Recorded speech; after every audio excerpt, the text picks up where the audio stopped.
All right, some quick score updates. Georgetown hosting Saucy tonight. The Bulldogs go on to blank the Tigers at home 29-0. Northwood coming off a 66-0 loss to First Baptist, playing Trinity Burns tonight. Their season comes to an end, losing 41-10.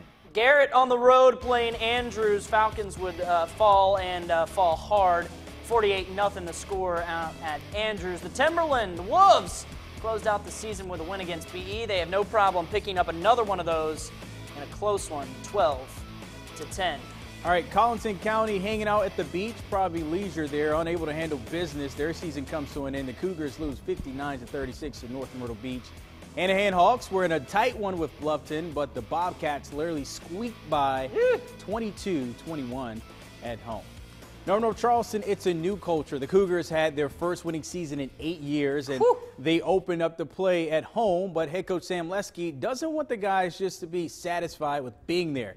Let's go back to that game at North Charleston. First winning season in 8 years. Like I just said, Sam Lesky and the Cougars home leading 6-3 in the second quarter to Latta.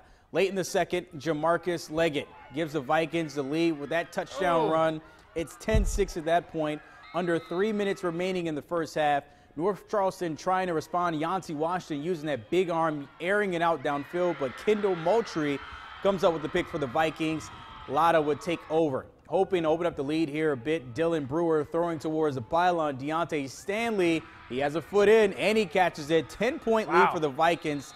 Last chance before the half for the Cougars. Washington in shotgun. Under pressure a little bit, going the wrong way, Yancey. And he's sacked there. North Charleston would trail at the half 16-6. The Cougars, sad to say, unable to rally. They lose big at home, 43-12. Still congrats on a great season there in North Charleston. All right, the Cobras, Cane Bay trying to get things done in 4A, hosting Wilson tonight. Chris Copeland's a little guy, but he's got hops over the line and over the goal line for a Cane Bay score. Wilson down a couple scores, trying to stay alive against Cane Bay. Nice touchdown here by Jacob Quillen, but that ain't enough to come back on this Cane Bay team. Cobras hold down the fort in 4A, winning 42-25. They get Hartsville next week. All right, rematch from the week before. PG unable to secure home field, so Pinewood Prep hosting the Cyclones, looking to get back on the board in the first. Jack Lucas around the edge and into the end zone. The Panthers would immediately bounce back, though. Matthew Latham, a little screen pass here. He's going to turn upfield and break a couple tackles and head to the Krizib. Unfortunately, though, this is the only score for Latham and company.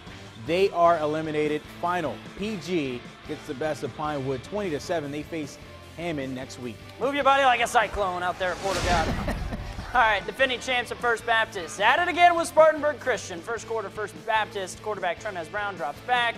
Throws a bomb to Tylen Major in the end zone for the first touchdown of the night.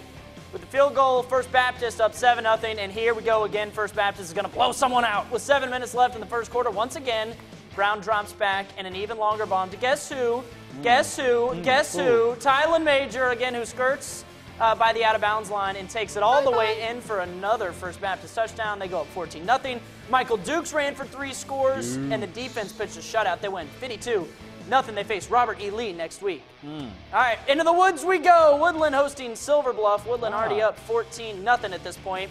Let's go and try and kill some clock with that run game and the defense of Silver Bluff try to run them down. Then they lure the safeties in. Oh, man. Lavelle Davis, what Up a throw top by Torian Singletary. The long-legged Singletary strides into the end zone. They go up 21-0. They would add another score and win big tonight, 27-0. All right, let's go to Conway now. The Tigers had a good year and a good lead over Wando at halftime, but third quarter, the Warriors defense steps up big there. They make a big stop in the red zone. No points for Conway. Turnover on downs. The Tigers were shut out in the third quarter, but fourth quarter, here comes the Conway's offense. DeJuan Granger running it himself. Check out the moves. Oh, no. He's not done yet. It crosses the field, breaks another tackle. The defense just struggling. Put your body on him, son. Finally brings him down. Granger now to Pooh Brantley. Winnie the Pooh Brantley. Pooh Brantley makes it look easy. Touchdown, Pooh Brantley. They're up 34-10. Pooh Brantley. Final Wando goes on to win. To lose 34-10. Oh, man, no Pooh out there at this military magnet game. The Eagles had a tough time dealing with the ground game of the boys from Florence tonight. facing Hanahan-Pamplico. They find themselves in a 29-8 hole. They would claw back towards halftime thanks for some strong running. Look at my man Kelvin Holman here. This is how you run when you don't want to lose and have your season. They would break down this lead to 2 scores, and that would be too much to overcome. Final Military Mags season ends 57-22. All right, no Pooh Brantley on the other side, but we got more Blitz on 2 coming up. More Blitz, one more game, and also we'll check out the college games from tomorrow.